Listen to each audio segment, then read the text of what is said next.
Hi అండి అందరికీ. ఇవాళ చలిమిడి ఎలా చేయాలో చూసేద్దామండి. మా ఆడపడుచు గారి అమ్మాయికి శ్రీమంతం అండి, అందుకని మేము చలిమిడి చేస్తున్నాం. అందుకని మీతో షేర్ చేస్తున్నానండి. ముందుగా ఇలా గిన్నె పొయ్యి మీద పెట్టుకొని బెల్లం వేయాలండి. 3 కిలోల బెల్లం అండి. ఒక అరకిలో తీసి అరకిలో బదులు మేము పంచదార వేస్తామండి. పంచదార వేసి బెల్లం మునిగేదాకా నీళ్లు పోయాలి. 1 కేజీ మర ఆడించిన పిండికి ఒక 3/4 కిలో బెల్లం అండి. ఇది కొలత. ఇలా బెల్లం మునిగేదాకా నీళ్లు పోస్తే సరిపోతుందండి. పొయ్యి మీద చిన్న సెగ మీద బెల్లం కరగనివ్వాలండి. బెల్లం కరిగిన తర్వాత మంటని హైలో పెట్టండి. అప్పుడు తొందరగా పాకం వచ్చేస్తుంది. ఇలా తెల్లనివ్వాలి. తెల్లిన తర్వాత ఎండు కొబ్బరి చిప్పలు నేతిలో వేయించి ఉంటాయి కదా, నేతిలో వేయించేసి అవి వేయాలి. వేసిన తర్వాత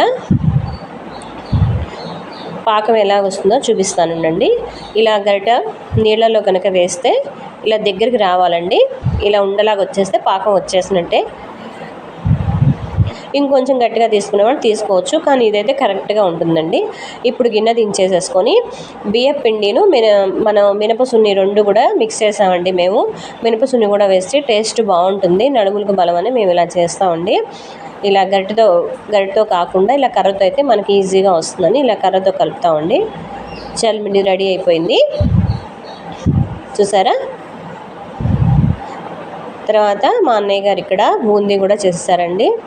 అన్నీ ప్యాక్ చేసుకోవాలి. Thank you for watching. Bye bye.